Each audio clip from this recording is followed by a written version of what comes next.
Hello everyone, welcome back. कैसे हैं आप सभी? Hopefully you people are doing well. In this video we are going to learn a very important chapter, rulers and buildings, जो कि history NCERT है class 7th की। उसका chapter 5 है।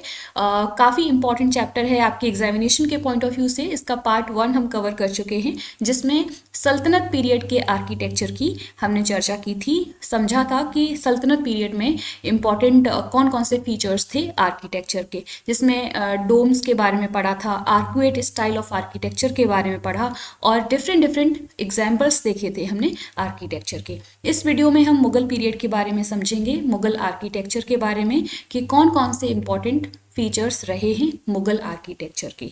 मुगल एम्पायर जिसका फाउंडेशन रखा गया था 1526 में बाबर ने। बाबर फाउंडर माना जाता है मुगल एम्पायर का इंडिया में, तो ये भी फैक्ट आपको पता होना चाहिए। और जो अलग अलग रूलर्स रहे मुगल एम्पायर के, जैसे कि बाबर, हुमायूं, अकबर, जहांगीर, स्पेशली जब शाहजहां की बात की जाती है तो वो काफ़ी इंटरेस्टेड थे आर्ट, लिटरेचर और आर्किटेक्चर को पेट्रोनाइज करने के लिए, और उन्होंने आर्किटेक्चर को एक बड़े लेवल पर पेट्रोनाइज भी किया था। और जो मुगल्स के अंडर आर्किटेक्चर है वो काफ़ी कॉम्प्लेक्स हो गया था अगर हम कंपेयर करें सल्तनत पीरियड से तो। और बाबर जो अपना इंटरेस्ट जिसने डिस्क्राइब किया कि फॉर्मल गार्डन्स को लेआउट करने में, प्लान करने में, और इन गार्डन्स को कहा गया चार बाग। चार बाग सिस्टम किसने इंट्रोड्यूस किया था? बाबर ने इंडिया में। काफ़ी इंपॉर्टेंट है ये चार बाग, यानी कि कोई बिल्डिंग है उसके सामने जो गार्डन बनाया गया था, लेआउट किया गया था।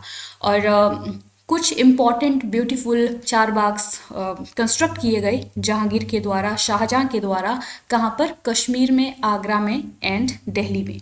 तो ये भी काफ़ी इम्पॉर्टेंट है। अब हम बात करेंगे इम्पॉर्टेंट फीचर्स की। तो जो मुगल आर्किटेक्चर रहा है उसमें डोम जो बनाए गए, डोम का स्ट्रक्चर बनाया गया, और बड़े बड़े टॉल गेटवेज बनाए गए जिनका नाम था पिश्ताक। क्या कहा जाता था? पिश्ताक। ये आपसे डायरेक्ट फैक्ट पूछा जा सकता है कि पिश्ताक क्या हुआ करते थे मुगल आर्किटेक्चर में। तो टॉल जो गेटवे होते थे उनको बोला जाता था पिश्ताक।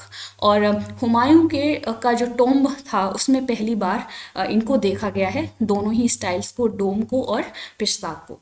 जो हुमायूं का टॉम्ब है वो एक जो ह्यूज फॉर्मल चार बाग होता था उसके सेंटर में इसको प्लेस किया गया, और एक ट्रेडिशन, एक स्टाइल में इसको बनाया गया जिसका नाम था 8 पैराडाइसेस, और जिसका नाम जिसको हस्त बेहिस्त भी कहा जाता था। ये टर्म्स बहुत ज़्यादा इंपॉर्टेंट हैं, आप लोग याद रखिए कि हस्त बेहिस्त क्या था। तो 8 पैराडाइस यानी कि एक ऐसा हॉल होगा जिसको 8 रूम्स के द्वारा सराउंड किया जाता था। ऐसे स्ट्रक्चर को, ऐसे ट्रेडिशन को बोला गया 8 पैराडाइसेस। और इसी स्टाइल में बनाया गया है हुमायूं का टॉम्ब। ये जो बिल्डिंग है हुमायूं का टॉम्ब यानी कि हुमायूं का मकबरा, इसको इसको बनाने के लिए, इसको कंस्ट्रक्ट करने के लिए जो मटेरियल यूज़ हुआ है वो रेड सैंडस्टोन यूज़ किया गया और वाइट मार्बल यूज़ किया गया। ये डायरेक्ट पूछा जा सकता है कि कौन से मटेरियल को यूज़ किया गया है, स्टेटमेंट के फॉर्म में क्वेश्चन पूछा जा सकता है। और जब हम बात करते हैं शाहजहां के पीरियड की, तो उस पीरियड में मुगल आर्किटेक्चर के जो अलग अलग एलिमेंट्स हैं उनका फ्यूज़न देखा गया है, उनका मिश्रण देखा गया है वहाँ पर। और एक बड़े स्तर पर कंस्ट्रक्शन एक्टिविटी देखी गई है आगरा एंड दिल्ली। दिल्ली और आगरा में जब आप देखेंगे तो कई बिल्डिंग्स आपको मुगल पीरियड की देखने को मिलेंगी। एक है बिल्डिंग दीवाने खास। एक ऐसा सेरेमोनियल हॉल होता था पब्लिक और प्राइवेट ऑडियंस के लिए, जिसको एक बड़े से कोर्ट यार्ड में प्लेस किया गया है, और जिसको डिस्क्राइब किया गया है एज चेहल सुतुन और 40 पिलर्ड हॉल्स। काफ़ी इम्पॉर्टेंट है ये। किबला एक ऐसा पेडेस्टल होता था जिस पर, जहाँ पर शाहजहां की जो थ्रोन है उसको प्लेस किया गया था। तो ये इंपॉर्टेंट टर्मिनोलॉजी है, इंपॉर्टेंट फीचर्स हैं मुगल आर्किटेक्चर के, जो कि आपको याद रखने हैं। यहाँ पर आप इस इमेज में देख सकते हैं हुमायूं का मकबरा, ये है, ये वाली स्ट्रक्चर है, और इससे भी आप फेमिलियर होंगे, ये है ताजमहल। इस तरीके से चार बाग सिस्टम इंट्रोड्यूस किया गया था मुगल आर्किटेक्चर में। ताजमहल काफ़ी इम्पॉर्टेंट एक अकम्पलिशमेंट मानी जाती है, जो मुग़ल रूलर्स रहे उनकी, स्पेशली शाहजहाँ ने के ड्यूरेशन में इस बिल्डिंग को बनाया गया था। शाहजहाँ ने रिवर फ्रंट गार्डन को ताजमहल में अडेप्ट किया था।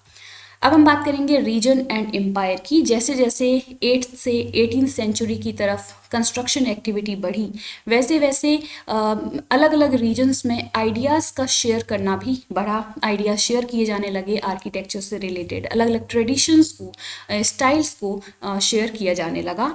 एक जो रीजन है वहाँ पर जो एग्जिस्टिंग आर्किटेक्चरल स्टाइल है उसको दूसरे जो आर्किटेक्चरल स्टाइल्स हैं दूसरी जगह की, वो इन्फ्लुएंस करने लगी। यहाँ पर कुछ एग्जांपल्स देखने को मिलते हैं, जैसे कि जो विजयनगर का आर्किटेक्चरल स्टाइल था वो इन्फ्लुएंस कहाँ से था, जो बीजापुर एंड गोलकोंडा का आर्किटेक्चरल स्टाइल था उससे बहुत ज़्यादा इन्फ्लुएंस्ड था।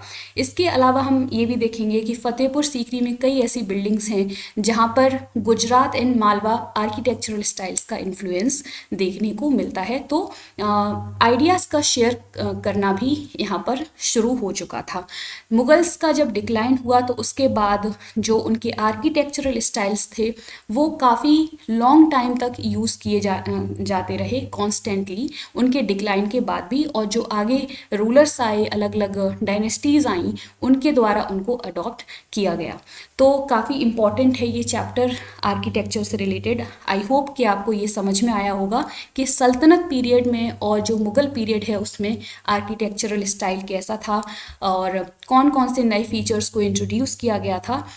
तो ये जो वीडियो है, ये जो चैप्टर है काफ़ी इम्पॉर्टेंट है। होपफुली आपको समझ में आया होगा। आपको ये वीडियो कैसी लगी अपना फीडबैक कमेंट बॉक्स में ज़रूर बताइएगा। अगर वीडियो पसंद आती है तो प्लीज़ इसको लाइक करें, शेयर करें एंड सब्सक्राइब करें हमारा चैनल निधि एजुकेशन।